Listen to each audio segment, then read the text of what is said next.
নরসিংদী জেলা কারাগারে হামলার ঘটনায় স্বরাষ্ট্র মন্ত্রণালয়ের গঠিত তদন্ত কমিটি কারাগার পরিদর্শন করেছে। সকাল 11টার দিকে 6 সদস্যের প্রতিনিধি দল কারাগার পরিদর্শন করে। এর আগে গত 22 জুলাই সুরক্ষা সেবা বিভাগের যুগ্ম সচিব ডক্টর ফারুককে প্রধান করে 6 সদস্যের তদন্ত কমিটি করে স্বরাষ্ট্র মন্ত্রণালয়। কমিটিকে 10 কার্যদিবসের মধ্যে প্রতিবেদন জমা দিতে বলা হয়েছে। নির্দিষ্ট সময়ের মধ্যে তদন্ত শেষ করে প্রতিবেদন দেওয়ার চেষ্টা করা হবে বলে জানায় কমিটি প্রধান। এদিকে কারাগারে হামলাসহ নাশকতার মামলায় আরও 21 জনকে গ্রেপ্তার করা হয়েছে।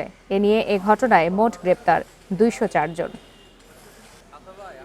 আপনাদের অনেক সময় ফুটেজও আছে, যেটা এটা আমাদের তদন্ত কাজে সহযোগিতা হবে এবং ওই ঘটনার সাথে যারা প্রত্যক্ষদর্শী ছিল তাদেরও আমরা একটু বক্তব্য নিয়ে আমরা আসলে এই মুহূর্তে আমাদের যদিও 10 দিনের সময় দেওয়া হয়েছে, হয়তো আমরা একটু সময় এক্সটেন্ড জন্য চাবো।